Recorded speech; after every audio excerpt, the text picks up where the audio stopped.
जय हिंद दोस्तों। Last class में हम लोगों ने परफेक्ट कंपटीशन मार्केट डिस्कस किया था। अब उसके आगे अगला जो टॉपिक है वो है मोनोपोली मार्केट, एकाधिकार बाजार। उससे पहले आपका कोई क्वेश्चन हो, कोई क्वारीज हो, आप लोग पढ़ के आए हों? है आप लोग का कोई क्वेश्चन? पढ़े ही नहीं होंगे, पढ़ के आए हैं? अच्छा, तो क्वेश्चन अभी मैंने भेज दिया इस बच्चे को, आप भी ले लेना, आप भी ले लेना, और उसको डेली बेस पे करना है। 40-40, 50-50 क्वेश्चन है। ऑनलाइन वालों को शायद दिए ही नहीं आप क्वेश्चन अब तक। मार्केट चैप्टर का भी तोड़वा लो, बल्कि सारे चैप्टर अलग अलग करवा के एक एक करके अपलोड कर देना। चलो, मोनोपोली मार्केट, एकाधिकार बाजार। को जो मोनो है ये एक लैटिन वर्ड मोनोस से बना है, और मोनोस का मतलब होता है सिंगल, एक। और पोली वर्ड जो है इसका मतलब होता है सेलर, विक्रेता। और वो जो इन दोनों को मिला देते हैं हम, तो ये हो जाता है सिंगल सेलर, एक विक्रेता।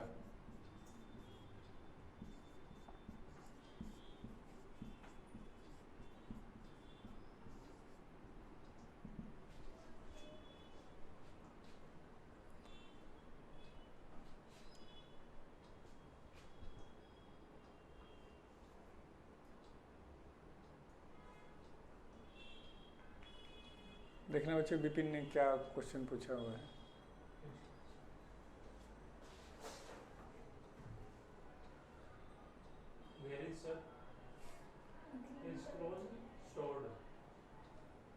मतलब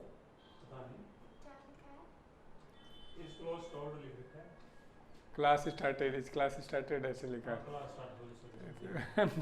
यार तेरे से मैं देख ले रहा हूँ सर, यहाँ से तो जाता हूँ ना नीचे। हाँ, कई देर तक तो ना, मतलब दिखता नहीं है। ठीक हाँ, ठीक ठीक बहुत ठीक ज्यादा ठीक तेज है ये सर। ओके। तो हमने कहा एक विक्रेता होता है। अब बच्चों, एक ही विक्रेता क्यों है? तो जब रिस्ट्रिक्शन होगा आने जाने पे तब एक होगा, या फ्री होगा तब एक होगा? रिस्ट्रिक्शन होगा। तो लिखो, no free entry and exit facility, स्वतंत्र आने जाने की सुविधा उपलब्ध नहीं है। No free entry and exit facility, स्वतंत्र आने जाने की सुविधा उपलब्ध नहीं है।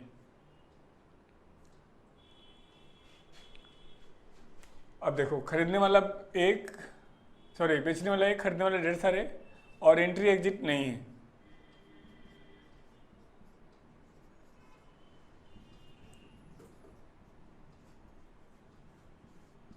स्वतंत्र आने जाने की सुविधा नहीं।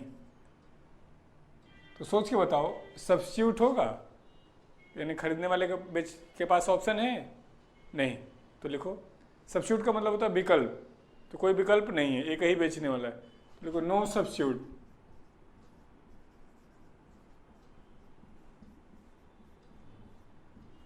स्थानापन्न नहीं है।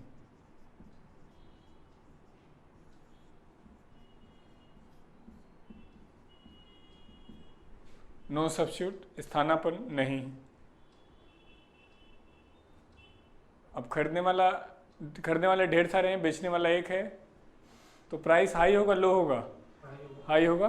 तो लिखे हाई प्राइस, कीमतें उच्च स्तर पर होती हैं। हाई प्राइस, कीमतें उच्च स्तर पर होती हैं।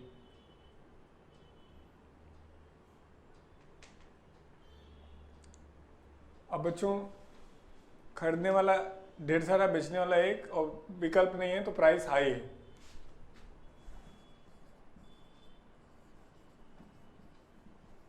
कीमतें उच्च स्तर पर होंगी।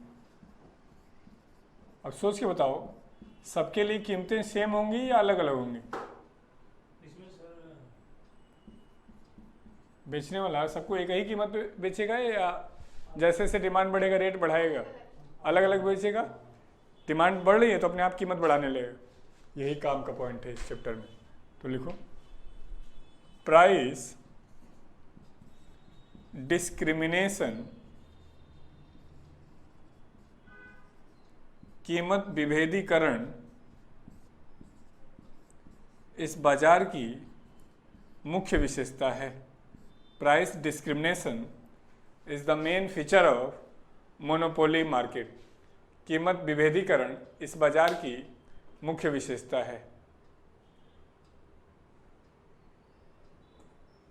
अब कीमत विभेदीकरण का मतलब क्या है, तो लिखो मीन्स अर्थात different price for same product, अर्थात एक ही वस्तु के लिए अलग अलग कीमत। Different price for same product, एक ही वस्तु के लिए अलग अलग कीमत। अलग अलग कीमत, जैसे जैसे प्राइस डिमांड बढ़ेगा कीमत बढ़ाता चला जाएगा। अब बच्चों बेचने वाला एक है, खरीदने वाले ढेर सारे हैं, प्राइस हाई है, तो प्राइस डिस्क्रिमिनेशन का एग्जांपल समझो। रेलवे नहीं, नॉर्मल में टिकट बुक करो तो अलग रेट, तत्काल में करो तो अलग, और प्रीमियम तत्काल में करो तो और अलग, और टीटी के थ्रू जाओ तो बिल्कुल अलग, है ना। जबकि टिकट एक ही, सॉरी सीट एक ही है, ट्रेन एक ही है, लेकिन टाइमिंग के हिसाब से हमने इसको प्राइस को चेंज कर दिया। इसी को हम कहते हैं प्राइस डिस्क्रिमिनेशन।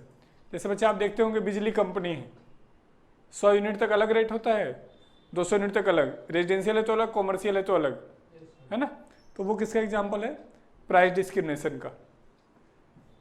तो अब खरीदने वाले ढेर सारे हैं, बेचने वाला एक है, प्राइस हाई है, एंट्री एग्जिट नहीं है, और प्राइस डिस्क्रिमिनेशन है। तो इस हिसाब से इस मार्केट का एग्जाम्पल लिखो। Indian railway in India, Bharat में भारतीय रेल,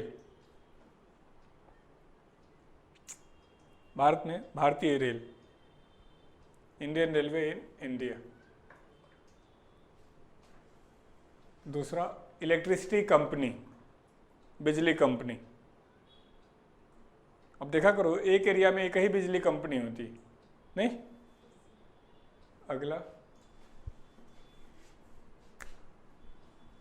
जल बोर्ड इन एनी सिटी, किसी भी शहर में जल बोर्ड, दिल्ली में दिल्ली जल बोर्ड है ना, एसेट्रा इत्यादि। तो कई तरीके से हम अप्लाइड करके एग्जाम में आपसे पूछ सकते हैं कि निम्नलिखित में से कौन सा मोनोपोली का एग्जाम्पल है। जैसे एक क्वेश्चन पूछा गया था, ये किसी नुक्कड़ पर एक पान की दुकान, नुक्कड़ का मतलब है चौराहा, मार्केट, तो एक चौराहे पर एक ही पान की दुकान है, किसका एग्जाम्पल होगा, मोनोपोली का होगा नहीं। चलो, तो ये एक छोटा सा पॉइंट था मोनोपोली मार्केट। इसमें हमारे सबसे ज़्यादा इंपॉर्टेंट क्या था, प्राइस डिस्क्रिमिनेशन।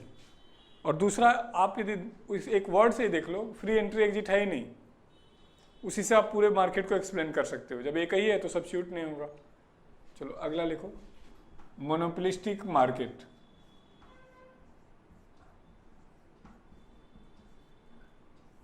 हिंदी में इसको हम कहते हैं एकाधिकारी या एकाधिकृत।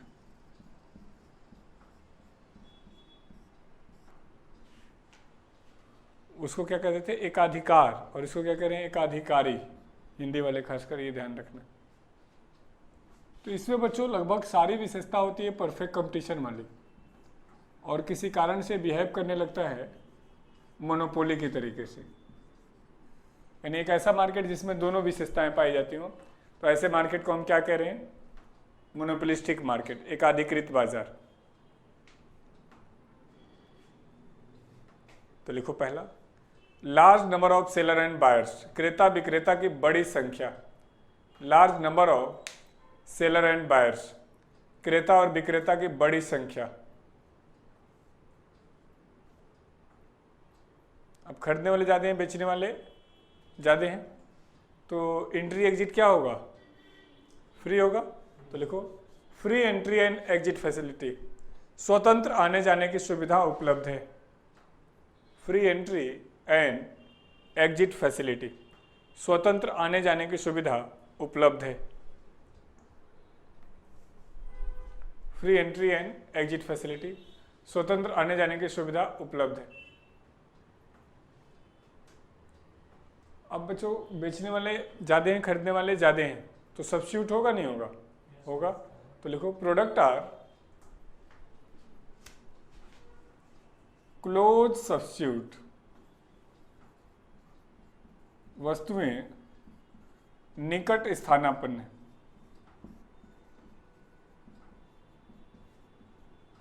यानी लगभग एक जैसी, पूरी तरीके से तो नहीं है लेकिन लगभग एक जैसी। प्रोडक्ट आर क्लोज सब्स्टिट्यूट, आप अपलोड करो एक बार ऑनलाइन तुरंत, एक जैसी।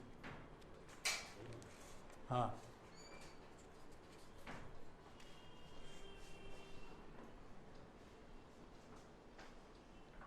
अब बच्चों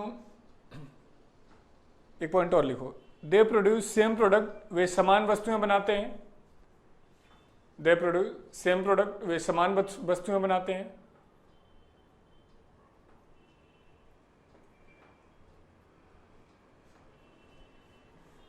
बट परंतु different in taste and different in quality, परंतु स्वाद और गुणवत्ता में अंतर पाया जाता है।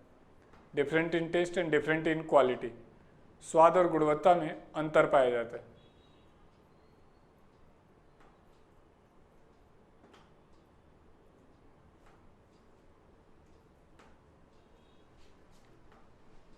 तो इसको क्या कहते हैं, तो ब्रैकेट में लिखो प्रोडक्ट डिफरेंशिएशन, वस्तु विविधता।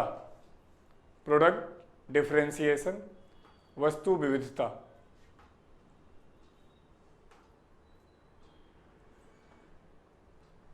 वस्तु सेम है लेकिन टेस्ट क्वालिटी में अंतर है। जैसे टूथपेस्ट, नहीं आपने सुना होगा पेप्सोडेंट, डिसुम डिसुम छोटे बच्चों की पहली पसंद, क्लोजअप ताजगी सांसों की, मिलने का मौका कभी भी आ सकता है, डाबर लाल दंत मंजन बूढ़ों की पहली पसंद।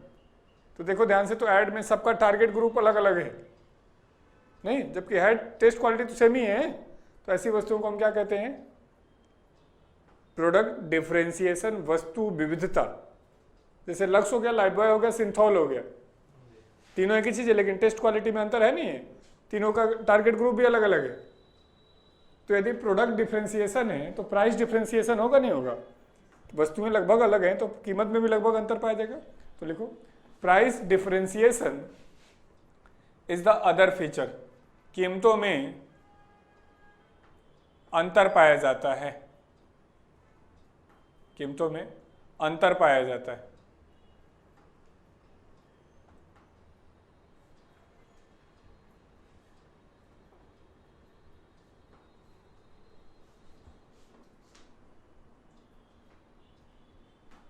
अब देखो खरीदने वाले ज़्यादा हैं, बेचने वाले ज़्यादा हैं, पर प्रोडक्ट लगभग सब्स्टिट्यूट है, टेस्ट और क्वालिटी में थोड़ा सा अंतर है, इसलिए हम उसको क्या कह रहे हैं, product differentiation.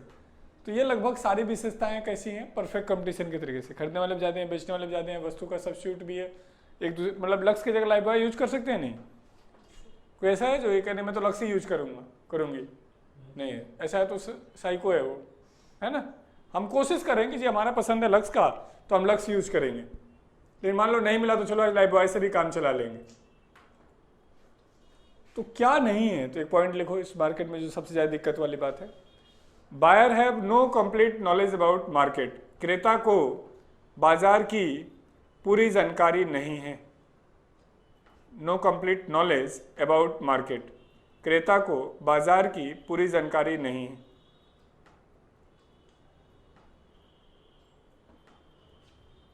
No complete knowledge about market, क्रेता को बाजार की पूरी जानकारी नहीं।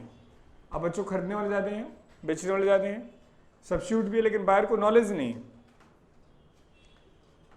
जैसे आप कहाँ के रहने वाले हैं, हाँ हरियाणा, आप बच्चे राजस्थान, और आप हरियाणा, हरियाणा क्यों हो, मैं तो राजस्थान समझ रहा था। मतलब पीछे से हरियाणा, वैसे रहते राजस्थान में। हरियाणा कहाँ, महेंद्रगढ़ डिस्ट्रिक्ट नागौर। अच्छा ठीक है, रामदेव जी के वहाँ से, ठीक। तो बच्चे जब आप मुखर्जी में पहली बार आए थे तो आपको कैसा फील हुआ था, क्यों आपको ऐसा नहीं लगा कि मैंने जीवन में कुछ अच्छा किया था पिछले जन्म में जो मुझे यहाँ आने का मौका मिला, अब ये भूमि है जहाँ से मेरे जीवन के सपने साकार हो जाएंगे, मैं पहले क्यों नहीं आ गया। पढ़ाई को लेकर तो ठीक था, अच्छा ऐसा महसूस हुआ था, पढ़ाई को लेकर। अच्छा आप आए तो ऐसे नहीं लगा demo demo demo PG PG PG. हाँ वो दिन तो बहुत खराब हुआ सर, देखो बड़ा दिल में ऐसी जगह रोक सब दे दिया, नीचे शिवर चल रहा, रात को सो रहा हूँ, आवाज आ रही है। सबके साथ होता है बच्चे, तो मतलब क्या, आप आए थे तो ढेर सारी कोचिंगें थी, हाँ। ढेर सारे टीचर थे, ढेर सारा सब कुछ था, ये आपको क्या नहीं पता था, नॉलेज नहीं था मार्केट का। तो नॉलेज नहीं हो तो दिक्कत तो होगी। तो आप किसी कोचिंग में कैसे पहुंचे थे, कैसे पता चला था कि ये कोचिंग भारत की सबसे अच्छी कोचिंग है और यहाँ एडमिशन लेने का मतलब है जीवन में सफलता प्राप्त कर लेना? पैरामाउंट भी सुना था सर, हाँ। ले लिया साथ में। मतलब कैसे पता चला, मतलब ऐड के थ्रू, किसी दोस्त के थ्रू, या यूं ही रात को जगह और अब पता चला कि भारत में सबसे बेहतरीन कोचिंग? एक दिन मैं हाँ। वैसे ही घूमने आया था इधर, अच्छा। तो सब भीड़ वहीं पे गुजरी थी, तो पूछा भैया आपको कौन सा अच्छा है, हाँ। तो सब ने उंगली वहीं पे सामने उठाया, पैरामाउंट। अब उंगली, बस उंगली उठाया लेकिन बोला कुछ नहीं ना? नहीं बताया। अच्छा, बताया भी सबने कि पूछा था मैंने अच्छा। कौन सा अच्छा डबल पैरामाउंट ही है। अच्छा, भारती का तो ये बता देगा 1 साल 1.5 साल लगेगा, फिर भी खत्म नहीं होगा। फिर खत्म नहीं होगा। आप कैसे जाने इन महान संस्थानों के बारे में? मैंने नहीं जाना, उन्होंने जाना। उन्होंने जान के भेज दिया था। अच्छा, और आपको तो बच्चे कजन साहब कजन ने बताया था, ठीक। तो इस मार्केट में पॉइंट क्या है कि इस मार्केट में सबसे जो मेन चीज होता है मोनोपोलिस्टिक मार्केट में, वो होता है एडवर्टीजमेंट, विज्ञापन।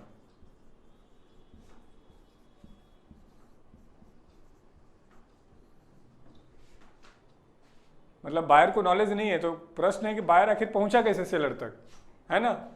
तो लिखो advertisement is the main factor of monopolistic market. विज्ञापन इस बाजार की सबसे महत्वपूर्ण विशेषता है। Advertisement is the main factor of monopolistic market. विज्ञापन इस बाजार की सबसे महत्वपूर्ण विशेषता है।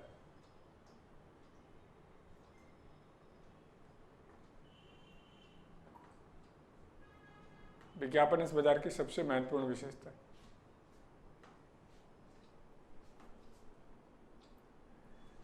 एडवर्टीजमेंट कॉस्ट को इकोनॉमिक्स के लैंग्वेज में कहते हैं, तो लिखो ब्रैकेट में मैक्सिमम एडिशनल कॉस्ट, सर्वाधिक अतिरिक्त लागत।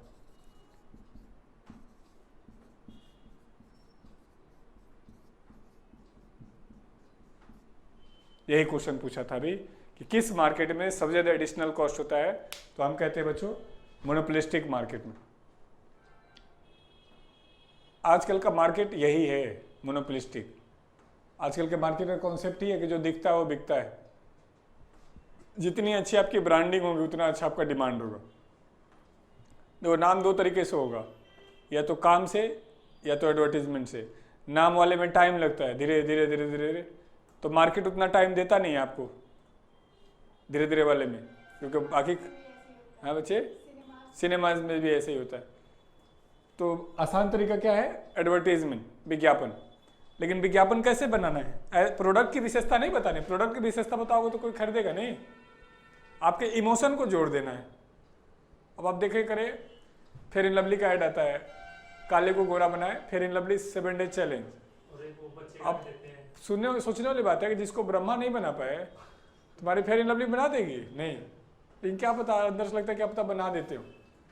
अब देखते होंगे, सोनाक्षी तुम सुंदर लग रही हो, कैसे?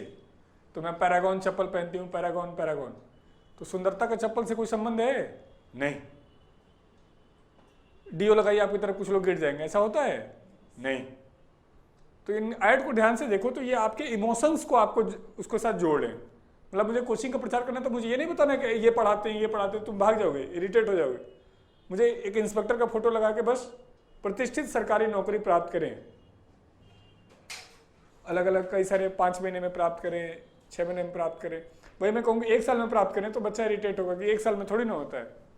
तो आप कोई सा भी ऐड उठा के देखो, वो प्रोडक्ट की विशेषता कम, इमोशन को ज्यादा। संस्कृत में नहीं है सर ऐसी ये सवाल। हाँ, लगेंगे 50 100 बताएगा 2 ढाई सारे उसी के बता देते हैं भाई। तो ये मार्केट, जिसने मार्केटिंग अच्छी की उसी का, और आजकल का दौर इसी का चल रहा है, मार्केट का ही चल रहा है। तो यदि मैं पूछूं कि आजकल कौन सा मार्केट है, तो कौन सा मार्केट है बच्चों? मोनोपोलिस्टिक। तो लिखो present market is monopolistic market. वर्तमान बाजार एक अधिकृत बाजार है। संदीप क्या क्वेश्चन है देखना एक बार। प्रेजेंट, हाँ हाँ जल्दी अपलोड करो, और ये डेली बेसिस पे करो, अभी मार्केट का भी करो। मार्केट का डिमांड कर्व भी बता दो। मार्केट पढ़ाएंगे जब डिमांड सप्लाई पढ़ा लेंगे तब मार्केट का डिमांड कर्व बनाएंगे। Demand supply, revenue, cost, utility पढ़ाने के बाद इसको अलग से डिस्कस करेंगे। तो हमने कहा कि आजकल का मार्केट कैसा मार्केट है बच्चों? मोनोपोलिस्टिक। बिना ऐड के तो आप मार्केट में टिक ही नहीं सकते। तो लिख डालो एग्जाम्पल, ऑल ब्रांडेड प्रोडक्ट, सभी ब्रांडेड वस्तुएं, ऑल ब्रांडेड प्रोडक्ट, सभी ब्रांडेड वस्तुएं।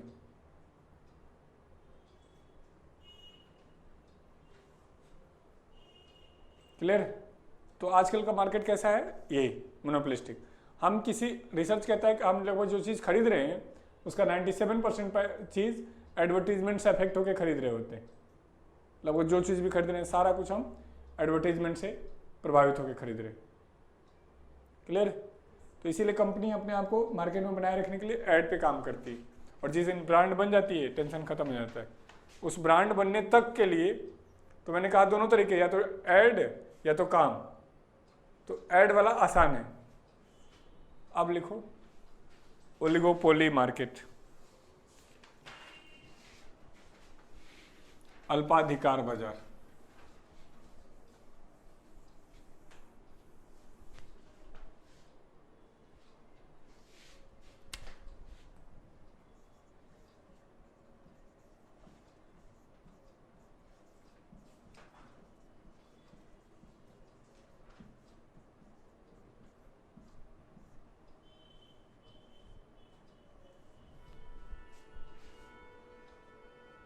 ओलिगो, तो बच्चों ओलिगो का मतलब होता है फ्यू,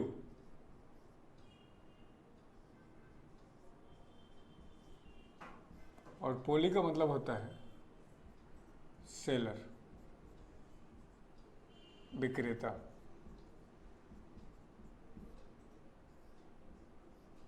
तो लिखो few number of large seller, बड़े विक्रेताओं की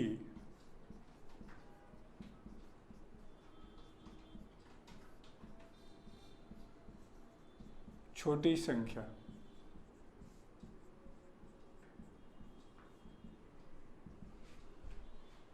बड़े विक्रेताओं की छोटी संख्या यानी क्या मतलब है? कुछ ही सेलर है लेकिन वो इतने बड़े हैं कि पूरे मार्केट को उन्होंने कैप्चर किया हुआ है। जैसे बच्चों इसका अच्छा एग्जांपल क्या है? टेलीकॉम। लिखना मत, अब एग्जांपल समझोगे तो समझ में आएगा। कितनी कंपनियां अभी टेलीकॉम में? लगभग 6 कंपनियां, और उन्होंने पूरे मार्केट को कैप्चर किया हुआ है। तो जब सेलर कम है तो प्राइस क्या होना चाहिए? हाई होना चाहिए, लेकिन हाई हो नहीं पा रहा है। तो लिखो एक point, they produce same quality product, वे समान गुणवत्ता की वस्तुएं बनाते हैं। सेम क्वालिटी प्रोडक्ट, समान गुणवत्ता की वस्तुएं बनाते हैं।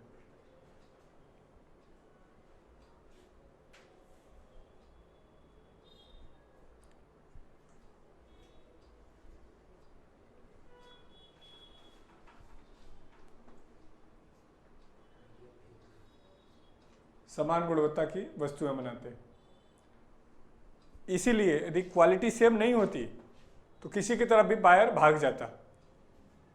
याद करो बहुत समय पहले जब जियो नहीं आया था तो एयरटेल टॉप पे था, लेकिन क्या वो बहुत ज़्यादा प्राइस रख सकता था?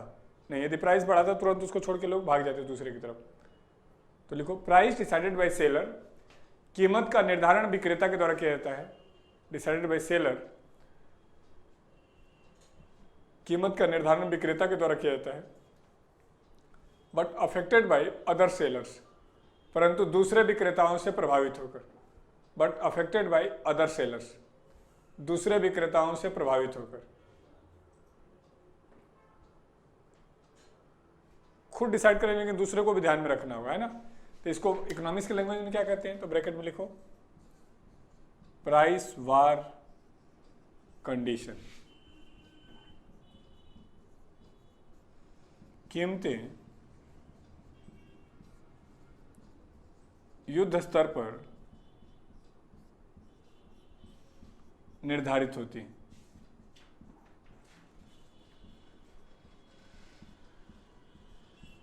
प्राइस वार कंडीशन यानी एक कंपनी कोई विशेषता लाएगी तो दूसरे को भी लाना ही होगा, नहीं लाएंगे तो मार्केट से बाहर हो जाएंगे। याद करो बचपन में सबसे आगे कौन था? Nokia mobile. अभी है मार्केट में? नहीं। एंड्रॉयड वाला है, उन्होंने नोकिया के हिसाब से, एंड्रॉयड के हिसाब से नोकिया अपने आप को मूव नहीं किया, मार्केट से बाहर हो गए। हम सबका बचपन जबकि नोकिया के साथ बीता था। तो इस मार्केट में दिक्कत क्या है कि यदि बदलते हुए समय के हिसाब से नहीं बदले तो मार्केट आपको माफ़ नहीं करेगा, आपको मार्केट खा जाएगा। तो मार्केट के हिसाब से आपको चेंज होना होगा। क्लियर है? और उल्टा भी है, यदि कोई कंपनी कोई विशेषता लाई तो बाकी सबको भी लाना है। जैसे DTH में देखो, कोई 12 महीने पे 1 महीना फ्री देता है, दूसरे भी देते हैं। कोई HD चैनल लाता है तो दूसरे भी लाते हैं, यदि मार्केट में बने रहना है तो। इसलिए देखना, जब एक DTH का ऐड आता है तो बाकी का भी आता है। अभी किसी का नहीं आ रहा टीवी पे, तो किसी का नहीं आ रहा। अचानक रिलायंस टीवी ने शुरू किया तो फिर एयरटेल टीवी का भी आ रहा होगा, टाटा वाले का भी आ रहा होगा। नहीं है तो किसी का नहीं है। दैट इज प्राइस वार। अभी देख रहे हो जितनी कंपनियां बर्बाद हो रही हैं एयरलाइंस में, ये सब क्यों? इसी चक्कर में बर्बाद हो रही। अब 3-3, 4-4 हज़ार में तुम फ्लाइट में यात्रा करवाओगे तो बर्बाद तो होना है। 46% तो चला जाता है फ्यूल पे। 46% तो बहुत बड़ा परसेंट है ना। उसके बाद एम्प्लॉय, उसके बाद टैक्स और भी बहुत खर्चे हैं। और सिर्फ क्यों? एक दूसरे को बर्बाद करने के चक्कर में कि मैं ही मार्केट में रहूँ, मैं ही मार्केट में रहूँ। और इस वजह से अब आ जाओ अगला, प्राइस वार कंडीशन हो गया, कीमतें युद्ध स्तर पर निर्धारित होने लगी और गुणवत्ता हाई है। प्राइस लिख लो, प्राइस सिमिलरिटी, कीमतों में लगभग समानता पाई जाती है। अपडेट हो जाएगा तो उस पर लिख के डाल देना कि अपडेट हो गया। और उससे बोलो कि सारे चैप्टर तोड़ के रखे, सारे सब्जेक्ट का, जो जो सब्जेक्ट की क्लास हो रही है। बोलना रुकेगा भी यार, जाएगा नहीं। लगभग समानता पाई जाती है ना। वो 5 रुपये ज़्यादा दे रहे हैं तो 5 चैनल ज़्यादा दे रहे होंगे DTH में, वो 10 रुपये कम दे रहे हैं तो 4 चैनल कम दे रहे होंगे। लगभग सेम रहेगा। अब ये तो हुआ कि कम है, प्राइस वार की कंडीशन है, कीमतों में लगभग समानता है। अभी रिलायंस ने सस्ता डाटा बेचा, सस्ता जियो लेके आ गए। शुरू में फ्री में लेके आए थे, तो क्या मतलब है? फ्री में क्यों बांट रहे थे? उनका बेटा पतला हो गया था इसलिए? क्या वजह है? मार्केट बनाने के लिए सब मार्केट बनाने के लिए। और मार्केट बना के नहीं बना गए? बना रहे। बना गए। तो उसको कहते हैं इन्वेस्टमेंट। पहले इन्वेस्टमेंट किया गया, फिर बाद में अपने हिसाब से मार्केट को रेगुलेट किया गया। एक पॉइंट लिखो, कई बार मोनोपोलिस्टिक मार्केट बन जाएगा किस तरीके, ओलिगोपोली मार्केट बन जाएगा कैसे? मोनोपोली के तरीके से। तो ये मतलब क्या है इसका? तो ये भी आप मत लिखना, लिखो फिर समझाते हैं। Cartel is the main feature of oligopoly market. Cartel अल्पाधिकार बाजार की विशेषता है। Cartel is the feature of oligopoly market. Cartel अल्पाधिकार बाजार की विशेषता है। Cartel means informal agreement between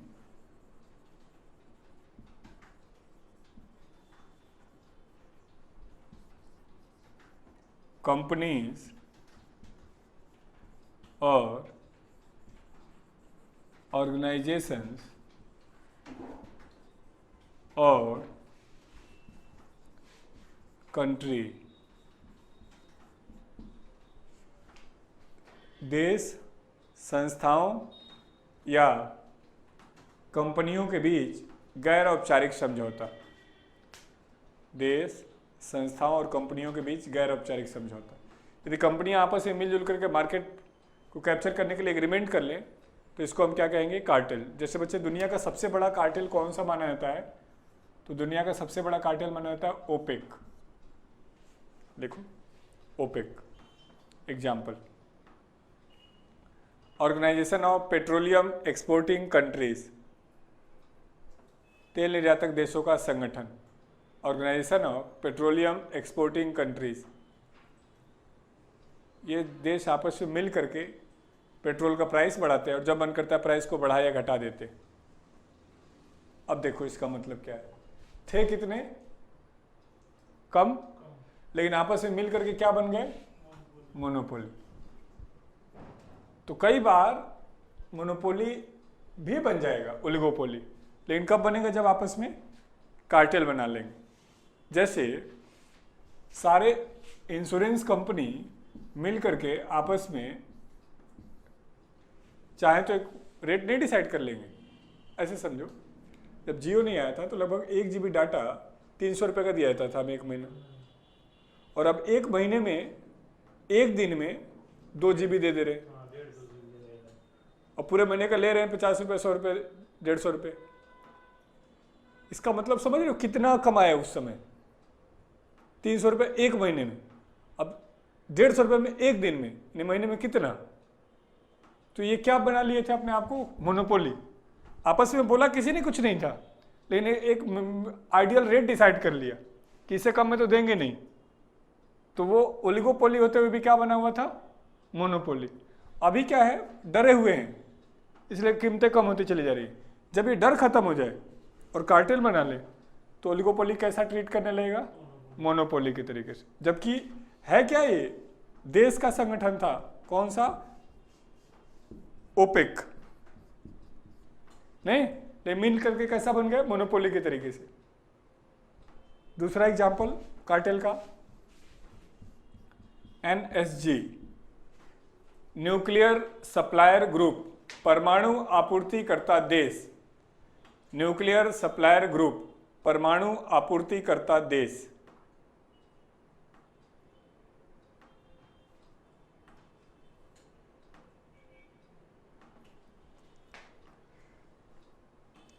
ये 46 देश हैं, ये आपस में मिलजुल करके डिसाइड करते हैं किसको यूरेनियम देना है, किसको नहीं देना है। देखो भाई लॉग आउट हो रहा है, फिरोज को कॉल करके बात कर लो ना।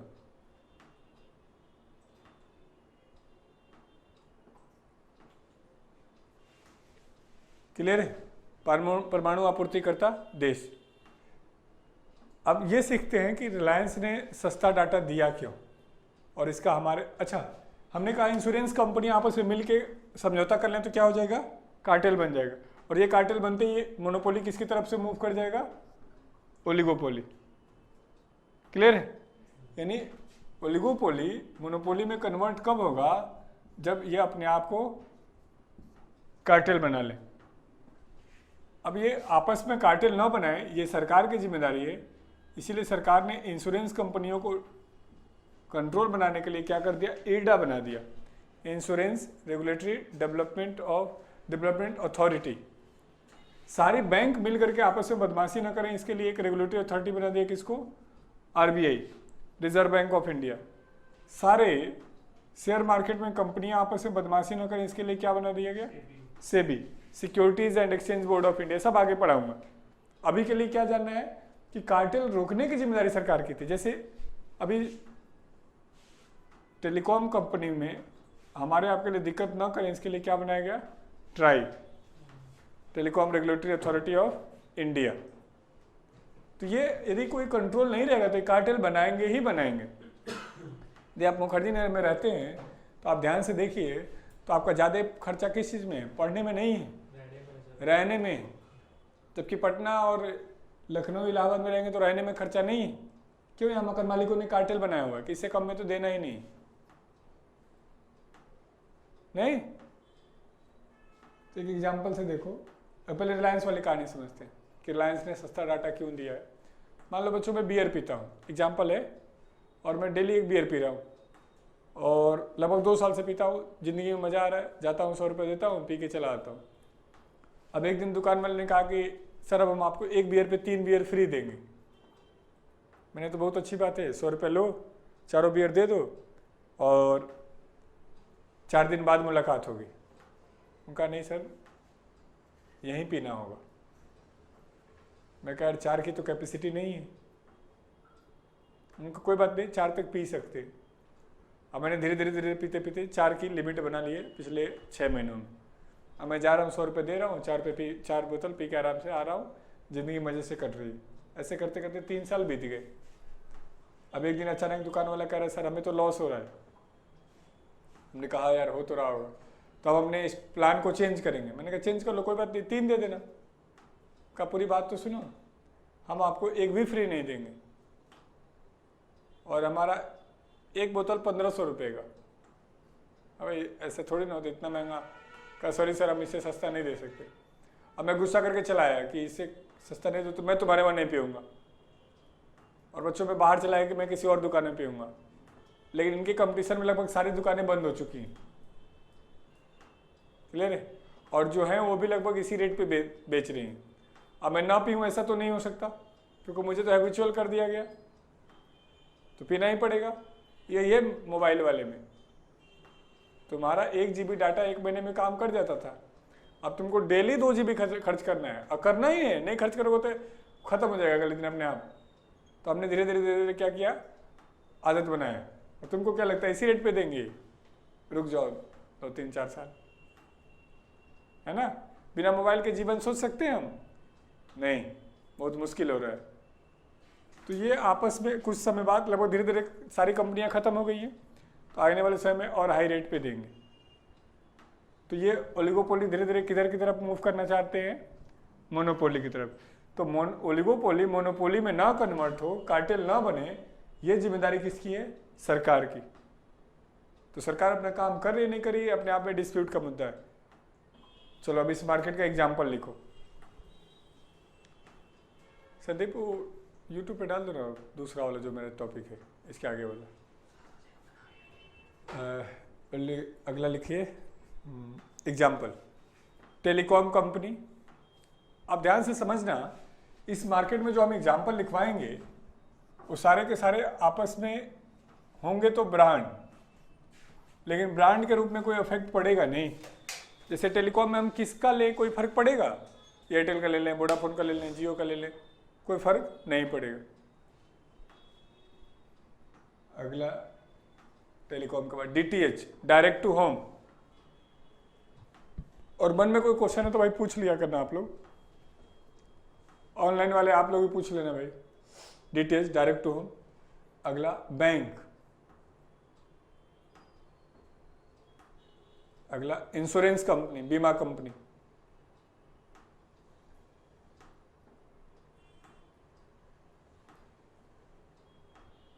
अगला एल्कोहल। एल्कोहल में ब्रांड मैटर करता है? दूसरी मिली तो दूसरा यूज कर लेता है। मैंने ऐसा तो नहीं ना, जैसे ऐसे समझो आप गए और दुकान में बोले भैया वो वाला ब्रांड देना, कोई सॉरी सर ये वाला तो नहीं है। आपने कहा चलो कोई नहीं ये वाला दे दो, कोई सॉरी सर ये भी नहीं है। अच्छा कोई सा भी है क्या? क्योंकि 9:55 हो चुका है, 10 बजने वाला है, जो सा है वो दे दो। नहीं, कोई पीने वाला जो होगा ना वो ब्रांड के पीछे नहीं पड़ेगा, उसका एक मिलना चाहिए। पीने का बेसिक कॉन्सेप्ट क्या है? मैं पीऊँ तो खुद को भूल जाऊँ, दुनिया मुझको भूल जाए, ये बेसिक कॉन्सेप्ट है। अब रिक्शा वाले को देखो दिन भर रिक्शा चला रहा है, शाम को जाके क्या भैया 40 वाला देना, उसको इससे मतलब नहीं कौन सा देना, लेकिन 40 वाला दो ताकि मैं जी सकूँ। तो एल्कोहल में भी ब्रांड मैटर नहीं करते, लेकिन ध्यान से देखना इनका भी ऐड आता है। ये चाहते हैं कि मैं मोनोपोली की तरफ मूव हो जाऊं, तो ये मोनोपोली की तरफ ना मूव हो जाए, इसी समय जस्ट तुरंत दूसरी कंपनी भी ऐड लेके आएगी। हौसला है बुलंद करके भी ऐड आ रहा है, शराब वाले क्या नाम है उस ब्रांड का, ऐसे CD आती है गाने की। तो मीनिंग क्या, सरकार ने मना, कोर्ट ने मना कर दिया कि शराब जैसे प्रोडक्ट का ऐड नहीं कर सकते आप। तो हम इनडायरेक्ट वे में ऐड करके आपको याद दिला रहे हैं कि जब आप दुकान पे जाना तो ये वाला ब्रांड थोड़ा बहुत देख लेना एक बार, ये मतलब है। अगला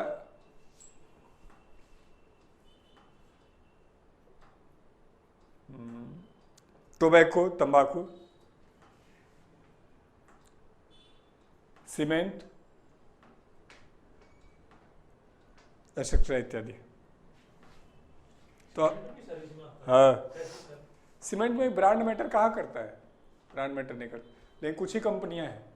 फिर भी सर लोग कहते हैं ना मैं तो अपने यहाँ पे ये सीमेंट यूज करूँगा। हाँ तो आप बताओ कौन सा सीमेंट आपको लगता है कि ये वाला सीमेंट ब्रांड है, बाकी नहीं? फिर हो रहा हो। अंबुजा सीमेंट है सर। शायद जा चुके हैं। अच्छा, इसमें पासवर्ड टाइप करना, उसमें से लॉग आउट कर दिया था, खुलना नहीं था, यूट्यूब लॉग आउट हो गया।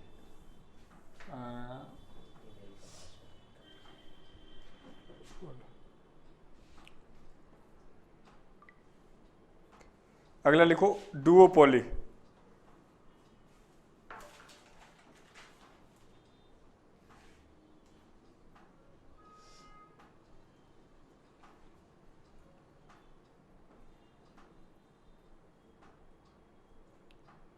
द्वैधिकार।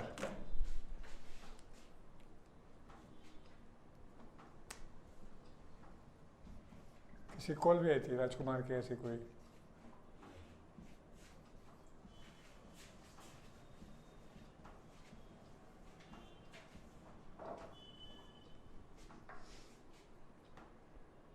Duopoly द्वैधिकार।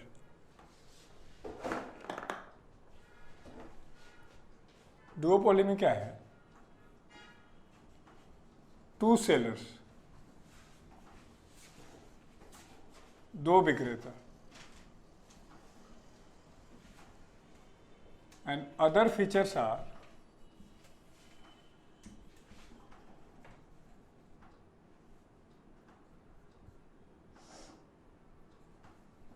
Same as oligopoly market. अन्य विशेषताएं अल्पाधिकार के समान है। Other feature are same as oligopoly market. अन्य विशेषताएं अल्पाधिकार के समान है।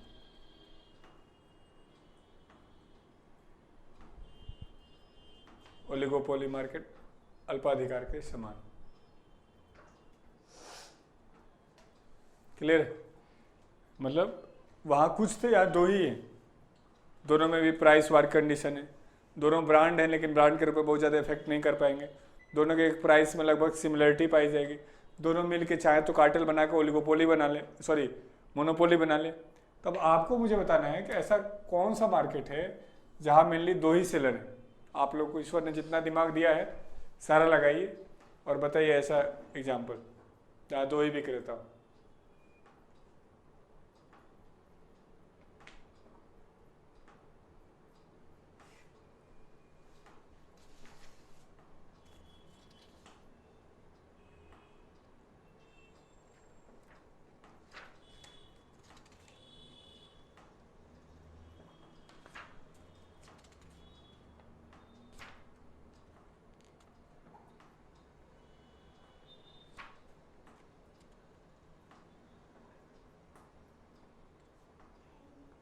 ऐसी कोई मार्केट है ही नहीं। ऐसा तो नहीं हो सकता। कोई ना कोई मार्केट तो होगा ऐसा। ऑनलाइन वाले भी जवाब देंगे तो ठीक है।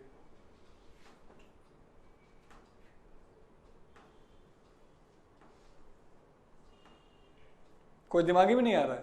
यही सर आ ही नहीं रहा। अच्छा देखो example, Pepsi and Coca Cola company, दोनों का प्राइस सेम रहता है, दोनों की क्वालिटी सेम चल रही है, दोनों 200 ml पे का लाए बोतल, दोनों 500 ml पे 100 ml फ्री दे रहे हैं, सारी सेम विशेषता। इन्हीं के प्रोडक्ट है, पेप्सी कोके, मिरिंडा, माजा, ड्यू, लिम्का, सब इन्हीं का है। जैसे एक का किनले है ना, और एक का एक्वाफिना है पानी में। अगला पेप्सी कोक के बाद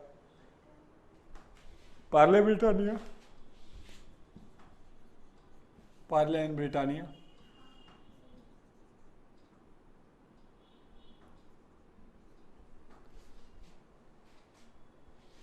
दूसरा एग्जाम्पल है ओला एंड उबर। सुना होगा ना, कार कंपनी, दोनों लुटेरे हैं, एसेट्रा इत्यादि।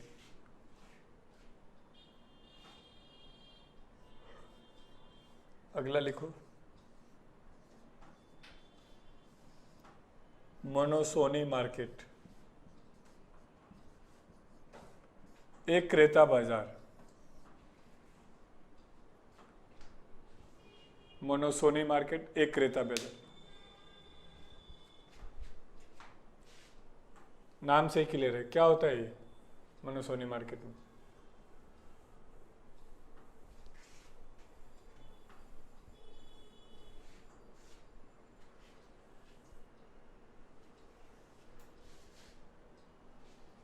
तो लिखो सिंगल बायर,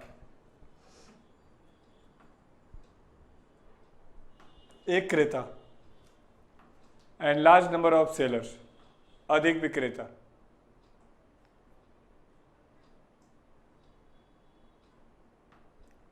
एक क्रेता और अधिक विक्रेता। बताओ ऐसा मार्केट जहाँ खरीदने वाले एक हो, बेचने वाले कई सारे हो। एक अंबानी की फैमिली वही सब कुछ खरीद रही है और बेचने वाले सरकार है।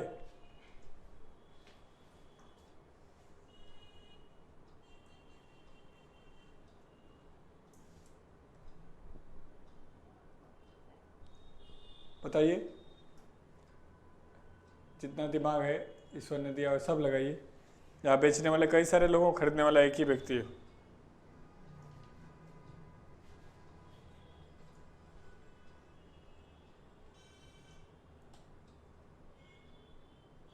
चलो लिखो शुगर मिल, चीनी मिल। एक एरिया में एक ही शुगर मिल होता है और सारे किसान वहीं जाके शुगर केन बेच रहे होते हैं, नहीं? दूसरा एफसीआई गोडाउन्स, एफसीआई के गोदाम, सारे किसान वहीं अपने फूड प्रोडक्ट को बेच रहे होते हैं। एफसीआई गोडाउन्स, एफसीआई के गोदाम। अगला एफसीआई गोडाउन्स के बाद लिखो आप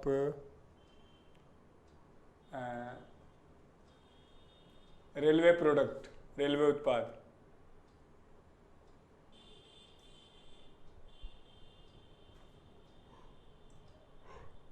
defence product by government of India, रक्षा उत्पाद भारत सरकार।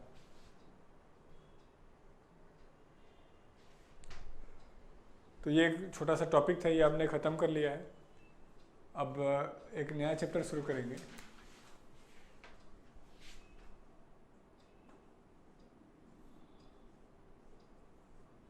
इन्फ्लेशन।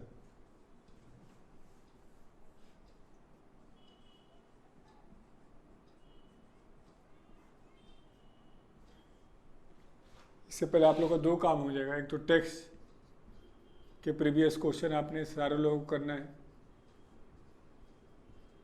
अगली क्लास में शुरुआत यहीं से करेंगे। और दूसरा मार्केट।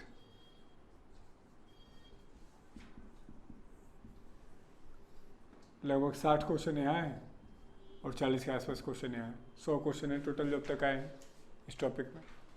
1 घंटे लगेंगे मुश्किल से, 1 घंटे में नहीं लगेंगे सारे। तो क्वेश्चन हो सकता है इसमें से आपको 30-35 समझ में आ जाए,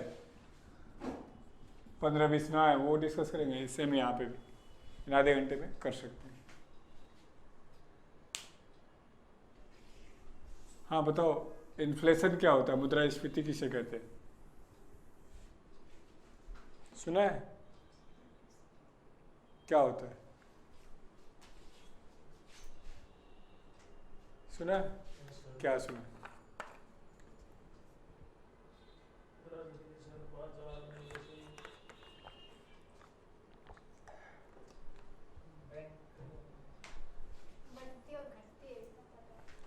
बढ़ती और घटती रहती है। महंगाई मतलब कभी महंगाई बढ़ जाती है कई बार। अच्छा,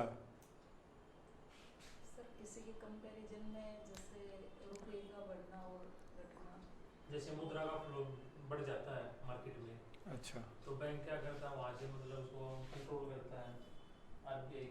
अच्छा। तो देखो 100 रुपये की वस्तु बच्चों 150 की बिके और 150 की वस्तु 180 की बिके, तो इसको हम कहते हैं महंगाई। नहीं, कीमतों में वृद्धि हो रही। देखना बच्चे, 2 क्वेश्चन है पीछे। अब कितना % कीमत बढ़ा?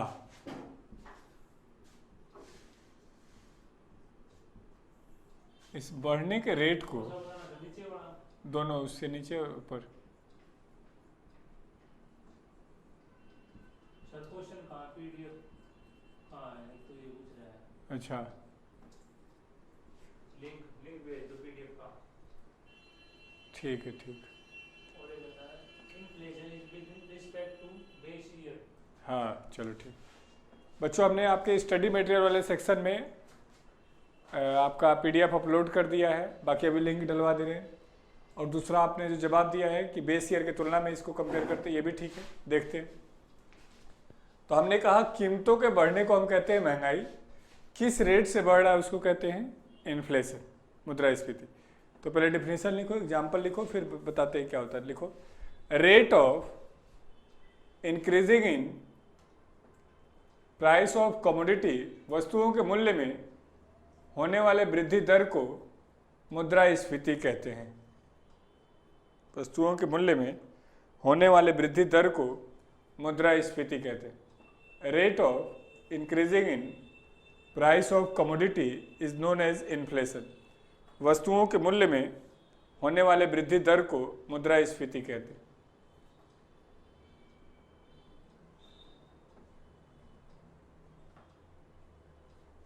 और ये एग्जाम्पल लिखो।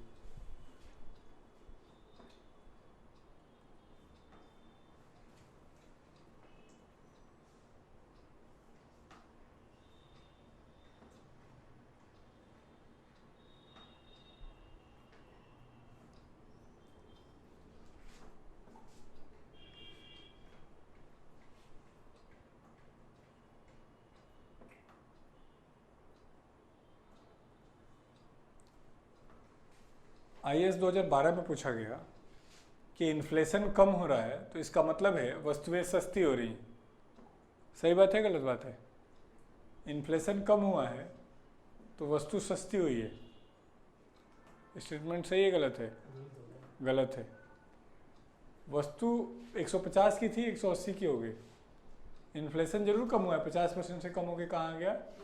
20%।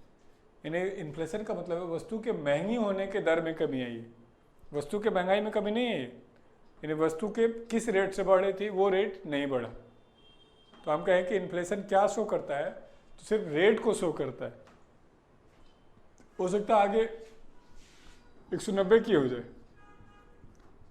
तो प्राइस तो 10 रुपये बढ़ा, लेकिन इन्फ्लेशन कम हो जाएगा नहीं। अब इसको सामान्य बोलचाल में देखो तो दो बातें सीखी हमने कि वस्तु का महंगा होना कहलाता है महंगाई, और वस्तु के महंगे होने के रेट को कहते हैं इन्फ्लेशन, मुद्रास्फीति। अब किस रेट से महंगी हो रही है वो देखो।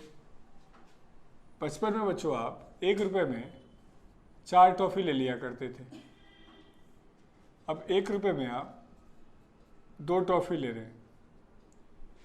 यही है महंगे। पहले आपको उस वस्तु को लेने के लिए कितना पैसा देना पड़ता था? 25 पैसे। अब आपको उसी वस्तु को लेने के लिए कितना देना पड़ रहा है? 50 पैसे। तो वस्तु तो वही है, लेकिन उसके लिए किया गया भुगतान क्या हो गया? बढ़ गया। इसका सामान्य मतलब क्या है? प्राइस ऑफ रुपीज क्या हो गया? कम हो गया नहीं? दूसरा हो सकता है, पार्ले पहले 5 रुपये का था, लेकिन पहले आपको कितने बिस्किट देते थे? 16, और बिस्किट का साइज़ क्या था? बड़ा था। अब भी 5 का है, अब कितने बिस्किट दे रहे हैं आपको? 12। बिस्किट का साइज छोटा कर दिया गया। आगे भी 5 का होगा, लेकिन आपको देंगे और कम। ढाई का भी पर ले आता है। अच्छा, तो क्या मतलब है? उतने ही पैसे में कम वस्तु मिल रही है, या उतनी ही वस्तु को लेने के लिए ज़्यादा पैसे देने पड़ रहे। तो हम 2 तरीके से एक्सप्लेन कर सकते हैं, या तो प्राइस ऑफ कमोडिटी बढ़ गया, या प्राइस ऑफ रुपया कम हो गया। तो लिखो मीन्स, अर्थात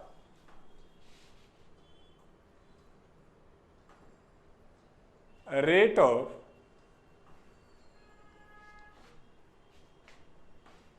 decreasing in price of currency, अर्थात मुद्रा के मूल्य में गिरावट आना।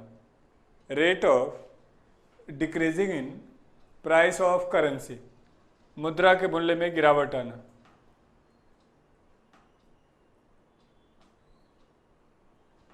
तो 2 बातें हुई, या तो वस्तु महंगी हो जाए या तो रुपए की कीमत कम हो जाए, दोनों में से एक काम होगा। अब थोड़ा इसको टिपिकल कर दें। मान लो प्राइस, पहले एक बार इसको लिखो एग्जाम्पल में।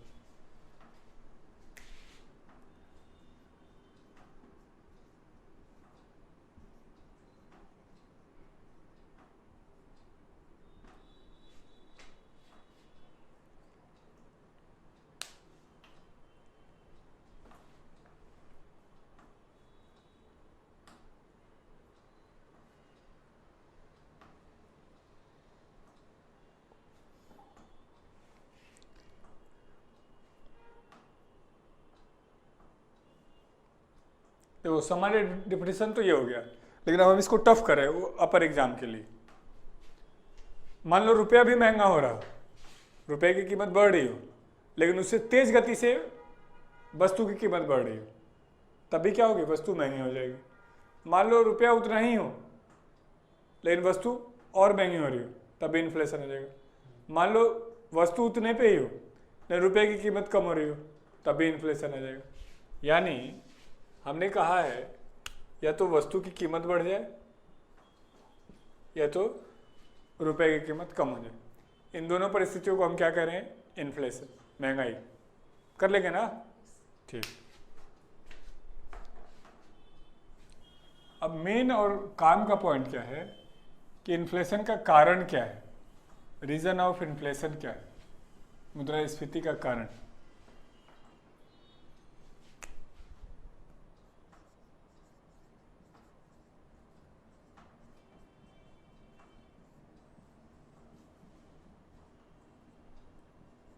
मुद्रास्फीति का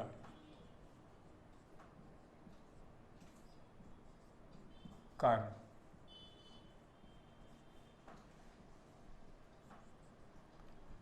तो बच्चों जो प्राइस होता है किसी वस्तु का, वो किस किस चीज़ पे डिपेंड करता है? अभी लिखना मत। तो वो डिपेंड करता है वस्तु के डिमांड पर और वस्तु के सप्लाई पर। नहीं, मान लो बच्चों सप्लाई तो उतनी ही रहे और डिमांड बढ़ जाए, तो ऑटोमेटिक वस्तु का प्राइस क्या हो जाएगा? बढ़ जाएगा। तो इन्फ्लेशन का एक पक्का कारण है, भी लिखना मत, डिमांड का बढ़ जाना।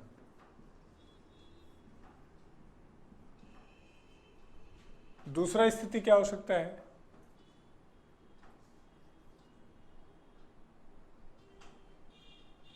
डिमांड उतना ही रहे और सप्लाई कम हो जाए। डिमांड उतनी ही है, सप्लाई कम कर दी गई, तभी वस्तु का प्राइस क्या हो जाएगा? बढ़ जाएगा।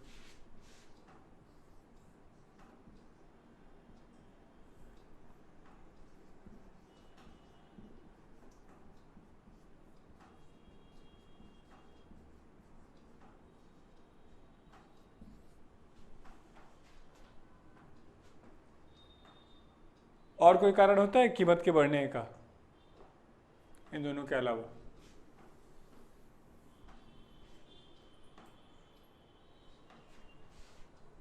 और कोई कारण कीमत के बढ़ने का? डिमांड पे डिपेंड करता है। नहीं, डिमांड सप्लाई उतनी ही है, फिर भी कीमत बढ़ रही। नेचुरल डिजास्टर होगा तो सप्लाई कम हो जाएगी ना। तो एक तीसरा कारण होता है बच्चों, जब किसी चीज़ का प्राइस एक चीज़ पे और डिपेंड करता है, उसके उत्पादन लागत पर और उसके प्रॉफिट के रेशियो पर। कॉस्ट तो एक पार्टिकुलर पॉइंट पे वही है और कंपनी का मालिक चाहे प्रॉफिट बढ़ा लेना, नहीं, और मान लो प्रॉफिट उतना ही रखना चाहते हैं लेकिन कॉस्ट बढ़ जाए। अब देखते हो हर चीज़ कुछ समय बाद बढ़ जाती है। जैसे एम्प्लॉय की सैलरी बढ़ानी होगी, इलेक्ट्रिसिटी बिल बढ़ जाएगा, ट्रांसपोर्टेशन कॉस्ट बढ़ जाएगा, टैक्स बढ़ जाएगा। तो एक तीसरा कारण होता है कॉस्ट का बढ़ जाना। नहीं, इन्हीं तीन पर पूरा ये चैप्टर बेस्ड है। तो पहला लिखो रीजन में, लिखने थे सर। अब लिखवा रहे डिमांड पुल इन्फ्लेशन, थोड़ा टिपिकल करके। मांग जन्य मुद्रास्फीति, मांग जन्य मुद्रास्फीति।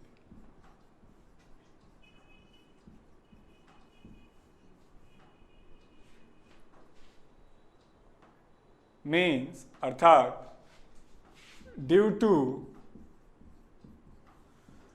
Increasing in demand. ये क्वेश्चन एफसीआई में आया था कि मांग जन्य मुद्रास्फीति का कारण क्या है, तो मांग बढ़ने के कारण मुद्रास्फीति, मीन्स मांग बढ़ने के कारण मुद्रास्फीति। Inflation due to increasing in demand, मांग बढ़ने के कारण मुद्रास्फीति। दूसरा है supply pull inflation,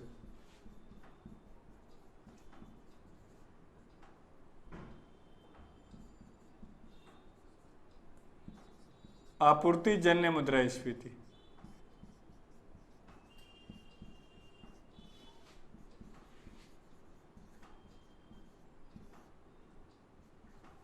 due to decreasing in supply, आपूर्ति कम होने के कारण मुद्रास्फीति। Due to decreasing in supply, आपूर्ति कम होने के कारण मुद्रास्फीति।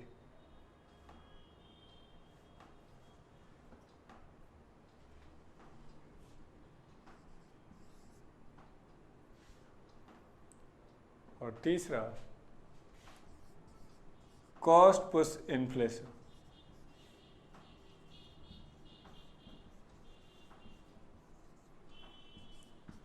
लागत जन्य मुद्रास्फीति।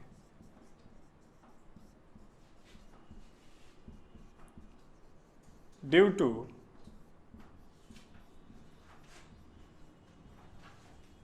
इंक्रीजिंग इन कॉस्ट, लागत बढ़ने के कारण मुद्रास्फीति।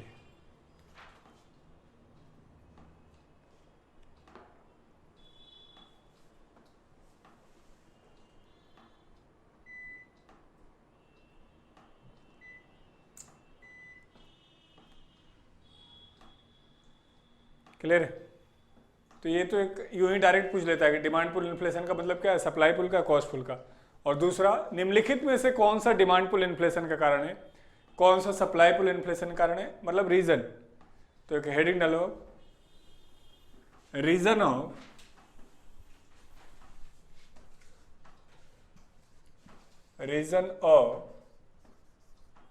डिमांड पुल इन्फ्लेशन, मांग जन्य मुद्रास्फीति का कारण।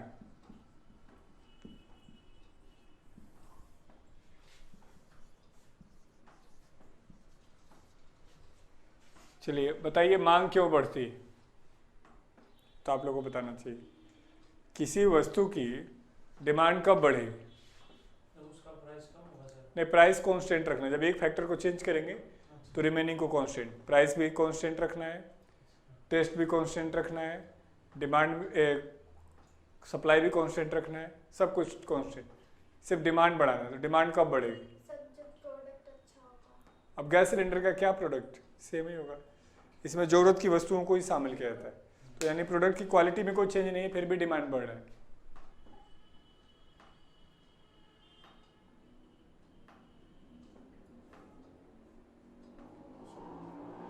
हाँ बच्चे, पॉपुलेशन, यस। लेकिन पॉपुलेशन तो लेट से बढ़ती है, तो पॉपुलेशन तो मेन कारण नहीं हो सकता। जनसंख्या का बढ़ जाना, गुड। इंक्रीजिंग इन पॉपुलेशन, जनसंख्या का बढ़ जाना, उससे भी बड़ा कोई कारण नहीं। तो पहला लिखो, इंक्रीजिंग इन इनकम, आय का बढ़ना। जैसे आप ऑफिसर नहीं हैं, अभी आपकी इनकम कम है तो आपकी डिमांड भी कम है।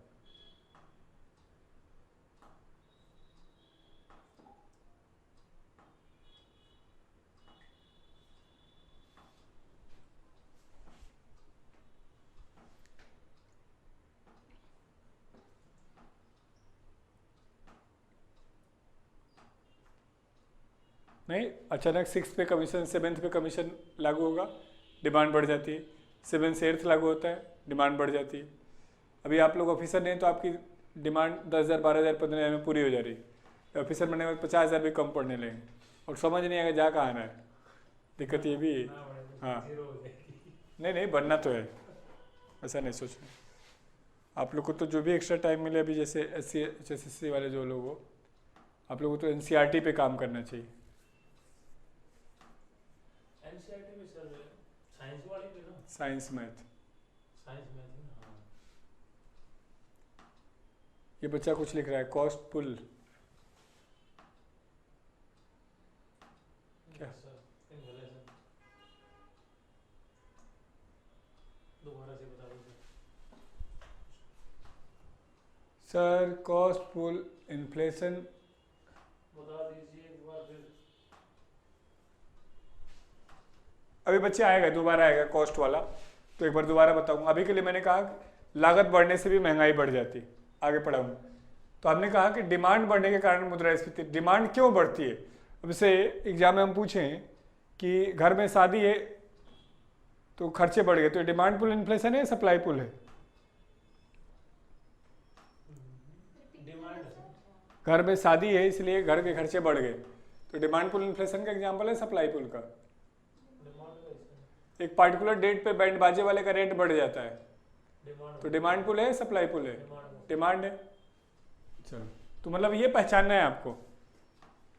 तो एक तो है इनकम बढ़ जाना, दूसरा पॉपुलेशन, तीसरा मार्केट में ब्लैक मनी का बढ़ जाना, काले धन का बढ़ जाना। जब आप ऑफिसर बनेंगे तो जो 2 नंबर से कमाएंगे उससे ज़्यादा खरीदारी करेंगे, तो ब्लैक मनी ज़्यादा डिमांड को जनरेट करता है। तो ये 3 बड़े कारण हैं डिमांड बढ़ने के, इनकम का बढ़ना, पॉपुलेशन का बढ़ जाना, ब्लैक मनी का बढ़ जाना। ब्लैक मनी का मतलब होता है वो पैसा जो गलत तरीके से कमाया गया हो या वो पैसा जिस पर टैक्स न दिया गया हो। एक एग्जाम्पल समझो ताकि आसान हो जाए। एक ये इमेजिनरी एग्जाम्पल है भाई, रिकॉर्डेड क्लास है।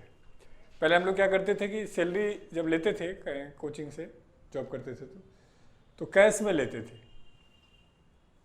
तो अब एक बार मैं पटना जा रहा था, तो मेरे सैलरी लेके सोचा कि वहाँ से पापा को बुला के पैसे दे दूंगा, तो 1.5 लाख रुपए थे और एयरपोर्ट पे खड़े खड़े लगभग 70-80 हज़ार रुपये खर्च हो गए। गाड़ी खरीद लिए 50,000 के, ऐसे ऐसे करके। तो वही यदि बैंक में पैसा होता तो शायद उतने पैसे खर्च नहीं होते। तो यदि बैंक में चला जाता तो हमें टैक्स देना पड़ता, डिटेल देना पड़ता, वो जेब में होने की वजह से खर्च हो गया। तो यही है ब्लैक मनी। ब्लैक मनी ज़्यादा खर्चे को प्रमोट करता है।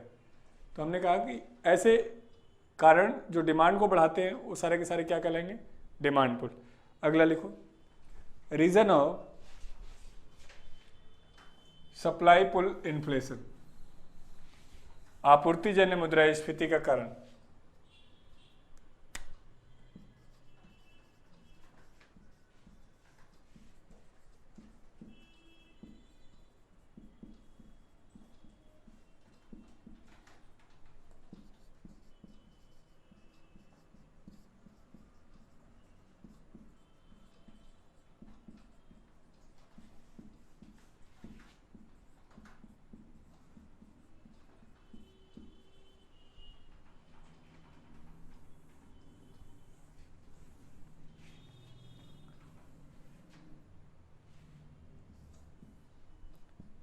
तो बताओ सप्लाई कम क्यों होती है?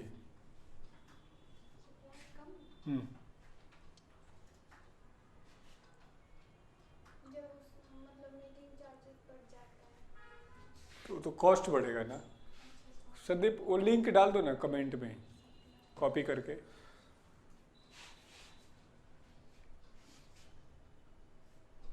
बताओ सप्लाई कम क्यों होती है? तो सिंपल सी बात है, प्रोडक्शन ही कम हो। तो लिखो पहला, डिक्रीजिंग इन प्रोडक्शन, उत्पादन में कमी। सीजन अच्छा ना आया हो, टेक्नोलॉजी में प्रॉब्लम हो गई हो, लेबर ना हो, ऐसे कई कारणों से उत्पादन में कमी हो जाए। जब उत्पादन, अब आलू कम हो जाए, प्याज ही कम हो जाए, तो सरकार क्या कर लेगी? उत्पादित ही नहीं हुआ, प्राइस बढ़ेगा ही बढ़ेगा। दूसरा कारण क्या हो सकता है? अपने खाने के लिए ना हो और निर्यात किया जाता हो, एक्सपोर्ट में वृद्धि।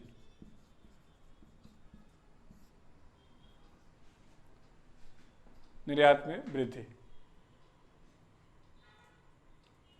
जैसे आपको पता हो पिछले लगभग 2014 लगभग 5 सालों से हमने शुगर का एक्सपोर्ट नहीं किया, बैन किया हुआ है। क्यों? हमारे देश में उतना उत्पादन ही नहीं हो रहा है कि हम एक्सपोर्ट कर पाए। यदि एक्सपोर्ट कर देंगे तो इसका प्राइस क्या हो जाएगा? तुरंत बढ़ जाएगा। और तीसरा, ब्लैक मार्केटिंग, काला बाजारी।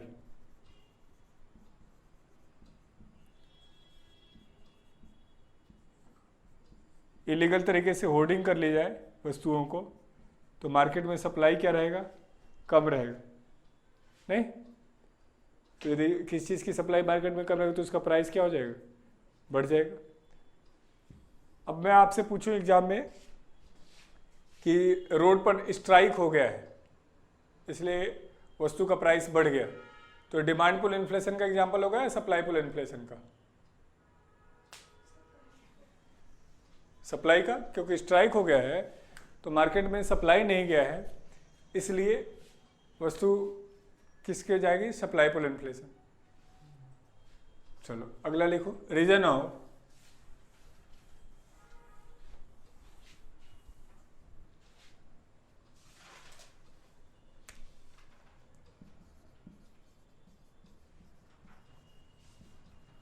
Cost push inflation. लागत जन्य, सर हरियाणा में क्वेश्चन पूछा ना यहाँ से। हाँ हाँ,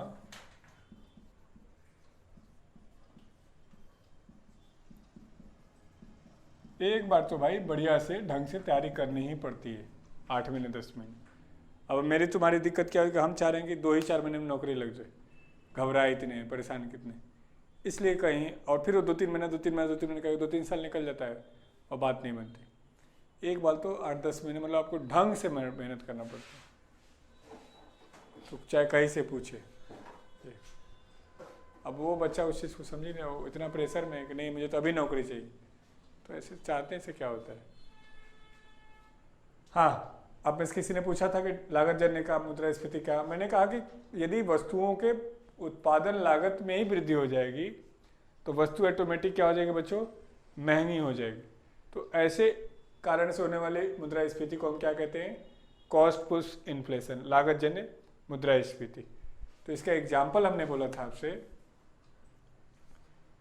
क्या क्या कारण हो सकता है। तो पहला लिखो, इंक्रीजिंग इन फैक्टर कॉस्ट, कारक लागत बढ़ जाए। इंक्रीजिंग इन फैक्टर कॉस्ट, कारक लागत बढ़ जाए। अब कारक लागत क्या होता है तो ब्रैकेट में लिख लेना, वेजेस, मजदूरी,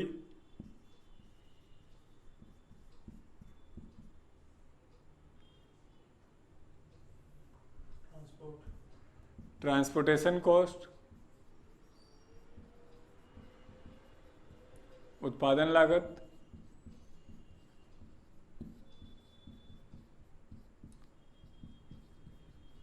रॉ मटेरियल कॉस्ट, कच्चे माल की लागत, एक्सेट्रा इत्यादि। तो यदि उत्पादन लागत ही बढ़ेगी, कारक लागत बढ़ेगा तो अपने आप उत्पादन लागत बढ़ जाएगा। दूसरा, इंक्रीजिंग इन इनडायरेक्ट टैक्स, अप्रत्यक्ष कर बढ़ जाए। क्योंकि अप्रत्यक्ष कर क्या होता है बच्चों? वस्तुओं पर लगते हैं, सेवाओं पर लगते हैं। तो जब वस्तु सेवा पर टैक्स बढ़ेगा तो ऑटोमेटिक कॉस्ट बढ़ जाएगा। जैसे सर इसको कंट्रोल करना तो गवर्नमेंट क्या करती थी? इनको टैक्स को हटा देती। यस, तो ये सोल्यूशन में बताएंगे। और तीसरा, सब्सिडी में कमी, सरकार ने जो छूट दिया है वो कम कर दे तो ऑटोमेटिक वस्तु क्या हो जाएगी? महंगी हो जाएगी। सब्सिडी में कमी। सर सब्सिडी क्या होती है actually? सब्सिडी का मतलब होता है सरकार के द्वारा दिया गया सपोर्ट, फाइनेंशियल सपोर्ट। इसका एक कॉन्सेप्ट समझो, सरकार का काम क्या है? हम सबको सुरक्षा देना। सरकार का काम है कानून व्यवस्था को बनाए रखना। सरकार का काम है कि जब आप घर से निकले तो वापस घर पहुंच पाए, ये सुविधा देना। सरकार का काम है किसी का सामान चोरी हो जाए तो उसका सामान वहाँ तक पहुँचाना। यह है एग्जैक्टली सरकार का काम। अब सरकार करे ना करे ये बात की बात है। उसी में सरकार का एक काम और भी है कि जो लोग गरीब हैं, मजबूर हैं, उनको मदद दे करके उनका जीवन सही से चलाया जाए, तो उसी को कहते हैं सब्सिडी। कि गरीब लोग ठीक से चल पाए, खा पाए, रह पाए, उसके लिए सरकारें सब्सिडी देती हैं, छूट देती हैं। तो यदि सरकार को लगे कि अब लोग अमीर हो गए, अब उतनी सब्सिडी की ज़रूरत नहीं है, तो सरकार इसको कम कर देती है। तो मान लो गैस सिलेंडर पे सब्सिडी 300 रुपये दे रहे थे, अब सब्सिडी कम करके 100 रुपये कम कर दिए, तो वस्तु क्या हो जाएगी, 200 रुपये महंगी हो जाएगी, क्योंकि छूट 300 दे देते, अब छूट कम करके 100 रुपये कर दिए, तो वस्तु का प्राइस बढ़ जाएगा। तो यही कह रहे। तो ये तो हुआ इन्फ्लेशन क्या है, इन्फ्लेशन का रीज़न क्या है। अब हेडिंग डालो, अगली क्लास में देखेंगे। सॉल्यूशन ऑफ इन्फ्लेशन, मुद्रास्फीति का कारण। सॉल्यूशन ऑफ इन्फ्लेशन, मुद्रास्फीति का कारण।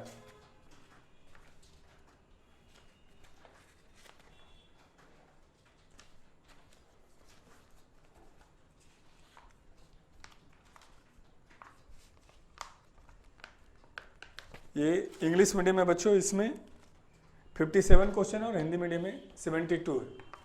तो यदि आप करेंगे तो लगभग 50% 40% क्वेश्चन दिक्कत आएगा। तो एक बार करके आइए, फिर अगली क्लास में इसको प्रॉपर डिस्कस कर लें। हाँ, PDF में टेक्स्ट चैप्टर से आप देख लिया करें। प्रिंट निकलवा लेना है, मुश्किल से 50-60 पेज का है।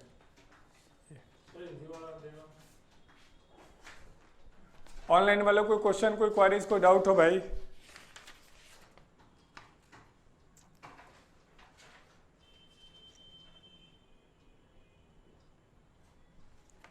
चलो ठीक है बच्चों, आज के लिए इतना ही। Thank you.